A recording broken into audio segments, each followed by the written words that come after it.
What's up, everybody? Welcome back to the basement. It's your old pal Pete here with a segment episode. Real quick, sorry I haven't been around for a while. I know I promised you guys like weekly segments, but with all the rain we've been having, the basement's managed to flood just about every weekend in a row for the past 3 weeks or so. It's been a real pain in the ass. Nothing got damaged, but you know it's always tough kind of moving everything around and taking everything up off the floor and then having to put everything back again. And it's you know, between the cleanup and everything, it tends to be a pain in the ass. A lot of housework to do, caulking around the cellar door, making sure that the water don't flow in, cleaning out the drains, cleaning under the deck and everything like that.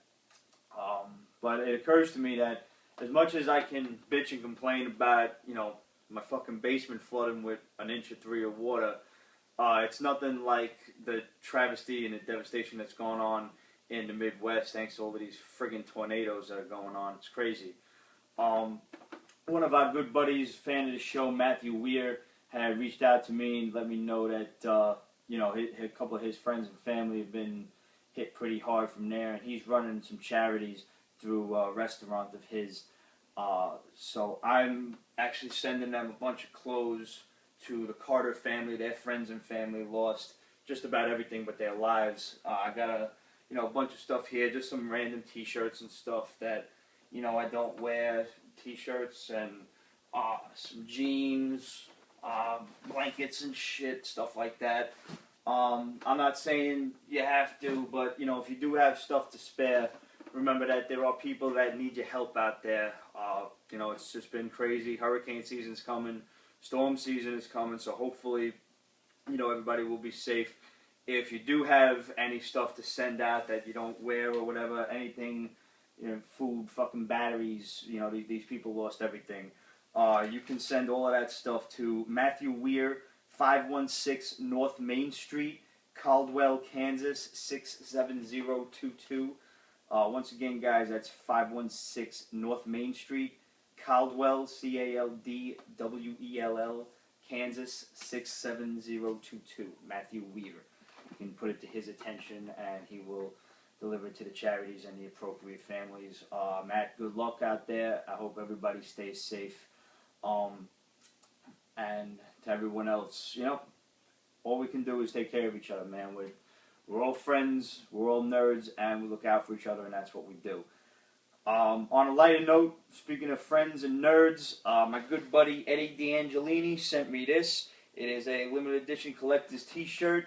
His Kickstarter campaign paid off like fucking gangbusters.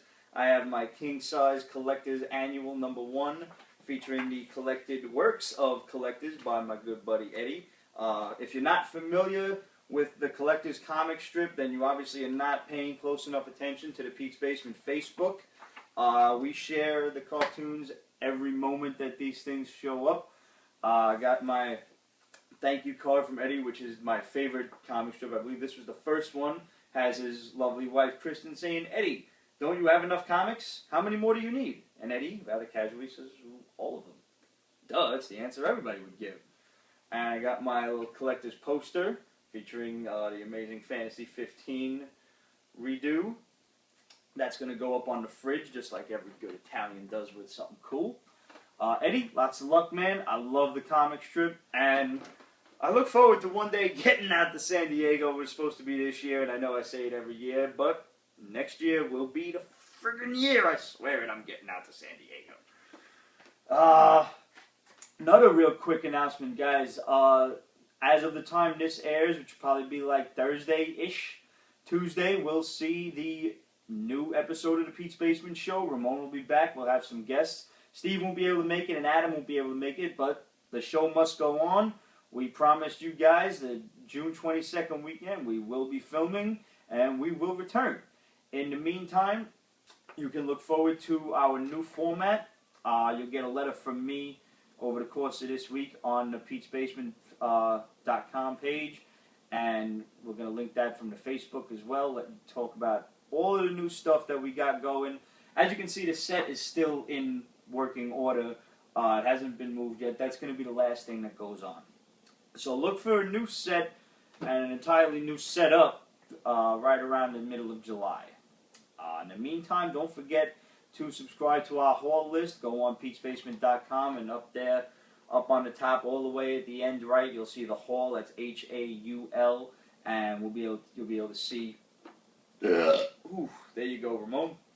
You'll be able to see what me and the rest of the boys are buying each week, and from there, you can write to us and say, "Oh man, I was thinking about getting that book. I'm glad you guys are getting it, and I look forward to hearing your review on it." Or you could say, "Hey assholes, how did you forget this book? And you should be getting this one too." And then we'll go and look into that, because that's the way this works, guys. You know, we're only human, we're fallible, and we will miss shit sometimes. So if you want to hear us review something, you know the drill. Questions at Pete'sBasement.com, Facebook.com/Pete'sBasement, and follow us on Twitter for up-to-the-minute reviews. You know the drill, guys. Just write to us. We like to hear from you. That's why we do this stuff. You know, we didn't do this shit to be famous. We did it to be in touch with our fellow nerds and talk about stuff. That's what nerds do. That's what we're supposed to do. Let's get to reviewing some comics. I'm a couple of weeks behind, so you got to keep up with me. Bear with me here. I wrote down some little notes as I was going. Let's talk about this past week first off. Avenging Spiderman. The last issue just came out. Doc Ock is still collecting all of the members of the Sinister Six, and this one sees him and the Punisher go up against some new version of Mysterio. We don't know who he is. Somebody hired this Mysterio to go after Spidey, obviously not knowing that it's Doc Ock. They do make mention of Mysterio still being trapped in that other dimension. And this was, you know, coming from the Spider-Men crossover with Ultimate Spider-Man with Miles Morales and Peter Parker back a while back. One thing I do like, since Spidey now being Doc Ock is, you know, much more attuned to the Punisher's mindset. The Punisher sees him going after Mysterio pretty bloodthirsty and trying to kill him. And he turns to Spidey and he's like, you know, he warns him, "Don't let this consume you. I like where you're going with this, but this is something you never did before, so be careful." And Spider-Man says something like, "Don't worry, it's not going to consume me. I'm going to consume it," or something, you know, retarded like that. So the Punisher just kind of thinks unto himself, like, you know, he's crossed the line that I never thought he would, and when he crosses it too far, I'll be waiting. So, alright, whatever, you know, a little melodramatic, but fun nevertheless. Superman Unchained came out this, 2 weeks ago? Was it last week? I don't remember. But it had this big-ass gatefold poster. The book's up there somewhere. I finished reading it, so it's amidst a mess. You have no idea what's going on behind this camera. Everything's everywhere still. Nothing's fucking clean. But Superman Unchained came out from Scott Snyder, and Jim Lee. Finally a Superman book that I like reading. I dropped Action Comics. I dropped Superman after like the first couple of issues. Just could not get into them. This one read much more like a regular Superman book, not something from the New 52. And as long as you just don't think about the New 52, aside from Clark not working at the Daily Planet and doing like digital write-ups for an online newspaper or whatever, it was just like Superman. It was a great story. Supes is catching these satellites that are falling out of the air, and he's got to catch this one big ass like space station type satellite and save some astronauts while he's doing it. And you know, all throughout you got to unfold this gatefold poster of Superman. Like, first of all, the big satellite, and then it's like you see Supes like this big, and he's flying toward it, and then you got the fucking, like, he's just holding it up in one big ass on the other side of the splash page. And Jim Lee's art is just great. There are times when his work looks rushed. I will say that. I'm not always the biggest fan. I'm the biggest fan of him. And that's why I tend to complain like a spoiled child that is not getting everything he wants. Sometimes his work looks rushed. On this book, it is absolutely spot on. This is the Jim Lee that we know and love. His work is amazing. The storyline is great. Basically, you've got these satellites falling to Earth, and Superman catches 7 out of 8 of them, and figures the last one is just going to fall onto this abandoned army base, so nobody cares. Don't worry about that. It's not overpopulation. Fine. And Lois Lane's talking to Clark after he writes up the story, and she's like, you know, Smallville, you're missing a step or two. You said Superman only caught 7 out of 8, well, he got all 8 of them. And Clark's like, oh, really? I didn't didn't know that. So, you know, he looks further into this. He goes to this, that realizes the satellite has fallen into the sea 1,000 miles or so from the army base, and that's not supposed to happen, even with prevailing winds or whatever. It should have hit the army base. So he looks at the satellite and he sees this big-ass handprint on it, and that's where you kind of leave it as, okay, what the hell's going on? Flash over to General Lane, and one of the soldiers in this submarine that's kind of watching Superman, he's like, sir, General Lane, sir, Superman found the satellite. You think he's going to figure this out? And Lois's father's like, no, he's not going to figure it out, and even if he does, don't worry about it, because if he does find this base, we have the real Superman here, and he's been working for the United States government for the past 70 years. And you're going down further every scene, you're going into the base deeper and deeper, and you go behind this like biohazard door, and you see this guy all like radiationed out, and he's hooked up to machines and everything, and his eyes are glowing and shit, and it pulls it all together. The first couple of pages, you see this little Japanese kid with binoculars, like looking in the sky in Nagasaki in 1945, and the bomb is falling to the sky. The bomb breaks up, and all of a sudden there's this blue guy inside that just goes nuclear, and obviously that was the destruction of Nagasaki. It was this superhero, this, you know, nuclear man. The kid in me who still loves Superman 4, don't fucking judge me. I was 7 years old. I love that movie, so fuck yous. Fuck it. Love that movie. And I would love to see this be Nuclear Man. I don't give a shit. And I think the reason I liked him was I think he had a cool cape. I don't know, the black, the yellow color scheme was great. I don't know about the half shirt thing. You know, that shit flew in the 80s. Not so much now. But it was a nifty color scheme. You know, and like I said, I was 7. I'm not a fashion designer. So, whatever. I hope it's Nuclear Man. That's where I'm going with this. Let's talk about the Westwood Witches that I picked up on a whim from Amigo Comics.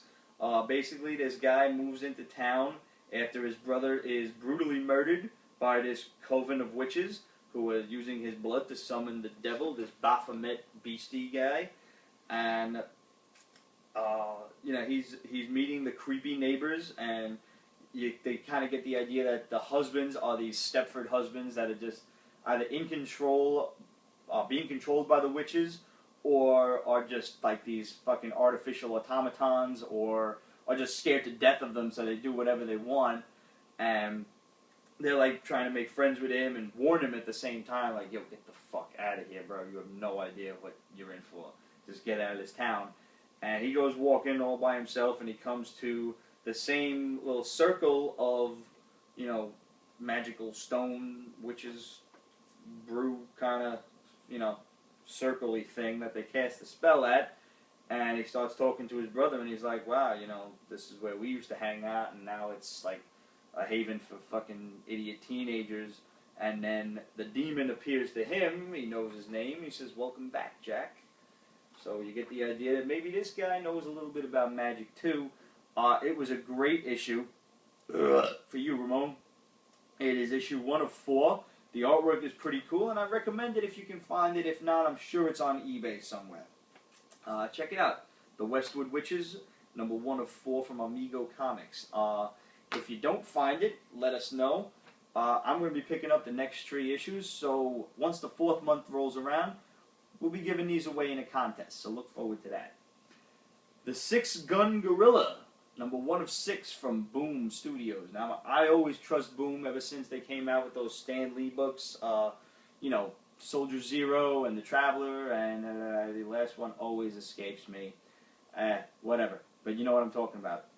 The memory's not what it used to be.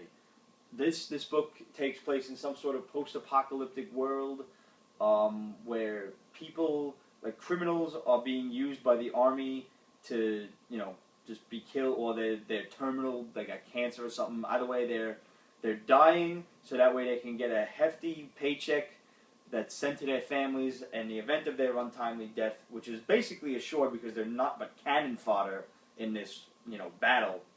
And the whole thing, their entire death, is televised, in this Running Man type of fucking game show thing that's being broadcast all over the country.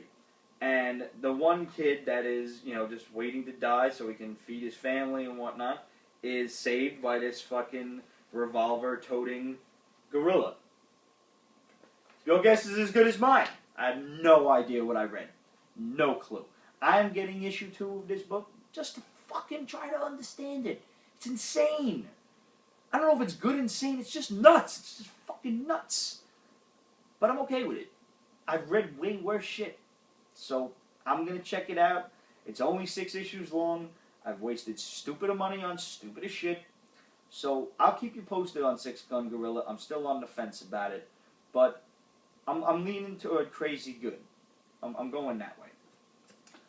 About 2-3 weeks ago, King Conan #1 came out. I've been a fan of Conan ever since the Arnold Schwarzenegger movies.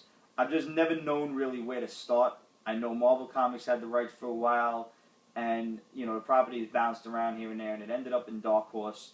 I don't know, if they redid an origin or what. I saw that this one was a limited series, was issue 1 of 60, Hour of the Dragon. So I picked it up on a whim, and it was a really cool story. And it's got King Conan rehashing this story to a scribe about these other, sorcerers who awakened this 1,000-year dead sorcerer who is a mortal enemy of the Sumerians, and he's going to help these guys conquer the world, and at the same time kill Conan, and usurp some thrones and stuff like that. It was an entertaining story. I bought the variant cover for an extra $2 because it reminded me of the one when Arnold Schwarzenegger was sitting on the throne at the end of the movies and everything, and the Chinese guy is talking, and he's got that gravity deep voice that I can't mimic in the slightest, so I'm going to stop trying. But, he sounded cool. Mako, I think that dude's name was, like the shark. He was fucking awesome, that guy. Let's talk Joe Hill's Thumbprint. I'll follow Joe Hill just about anywhere. He's as crazy as his father is when it comes to writing. The Cape is still one of my all-time favorite books. It is an absolute must-read. Not necessarily the 4-issue mini that came out afterward, but the one-shot, The Cape, just Joe Hill's The Cape. Holy shit, if you haven't read this, please go get it. It is the best $4 or $5 you'll ever spend. You don't need the expensive $20 variant cover. Just get this book. I swear it. It's so fucking crazy good. It's amazing. And a twist-ass ending that you never expect. You might, if you're a little bit of a sociopath. But it's fucking great, man. I still haven't read Lock and Key, even though Ramon and Steve keep recommending it.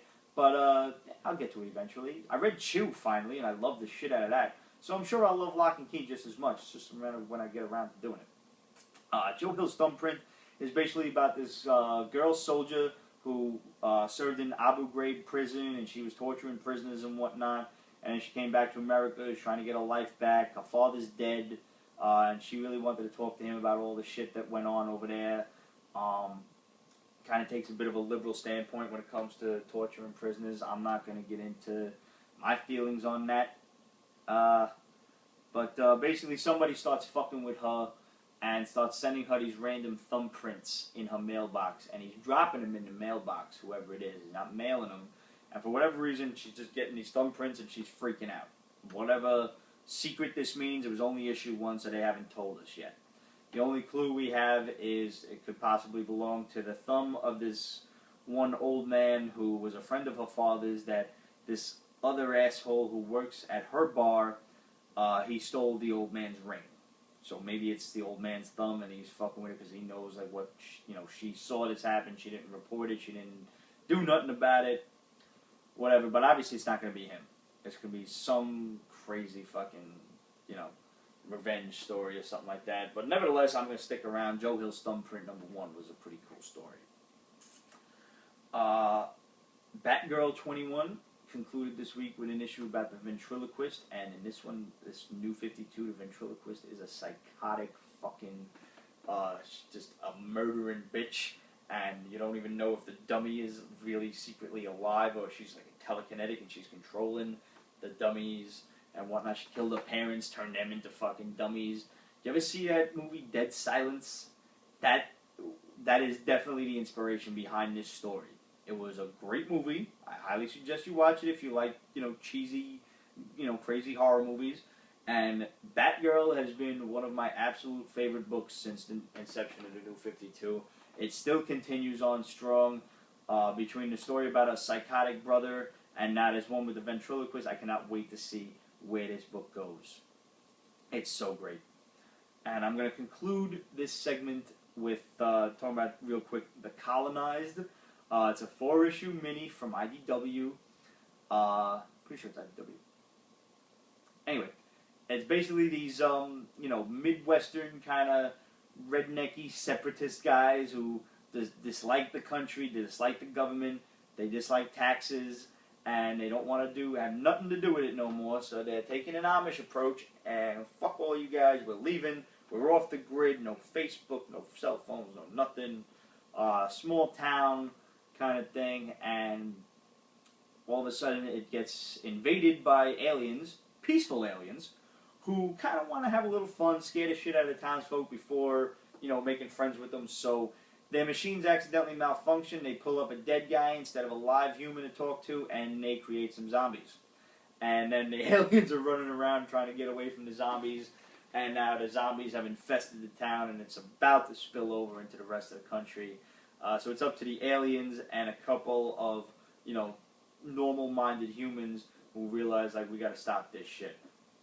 You got this one fat slob of a human who is trying to blow up the whole town to get rid of the zombies. It is one of the most fun stories I ever picked up, purely on a whim. I seen it and I was like, alright, fuck it, zombies. I love zombies. I pick up anything with a zombie in it. It's aliens. The artwork's really cute. It's funny. It fits the lighthearted demeanor of the book. I highly, highly recommend it. If you are reading The Colonized, please hit us up. Let us know what you think. We look forward to hearing you guys when we come back with the new show. Starting, the first episode will be up on Tuesday. And in the meantime, thank you for sticking with us for this long, hitting us up on Facebook, writing us letters and everything. Thank you for all of the YouTube comments. Thank you to everyone who has just made this show a popular hit. And we can't thank you guys enough. This is absolutely awesome. We love talking to you guys, love hearing from you guys and interacting with you on Facebook. It's fucking just fun. And that's the name of this game. And lastly, for anyone who has asked me in the past week and a half, I have not seen Man of Steel yet. I hear good things. I hear some bad things. I do know already that the line is not in it, and that upsets me. But it's not going to upset me enough to boycott the movie. I think it should have been in it because with this darker, look at Superman, I think that Neil before Zod would have taken on an entirely new, a new persona, a new, feeling to it than when they tried to rehash it in Smallville. I didn't really watch the show, but I know that they put the line in there. But having a, teenage fucking kid yell that to a teenage Clark Kent as opposed to a murdering psychopath that's running around in this Man of Steel film, say it to Superman, that's a different ballgame. You really kind of sense the fear that you should probably kneel before Zod or it's your ass. Well, guys, I'm going to quit babbling now. I'm going to get back to reading some funny books, and I will see yous next week. Which brings me to my first point. Fuck. Ow. Motherfucker. Bang my goddamn knee.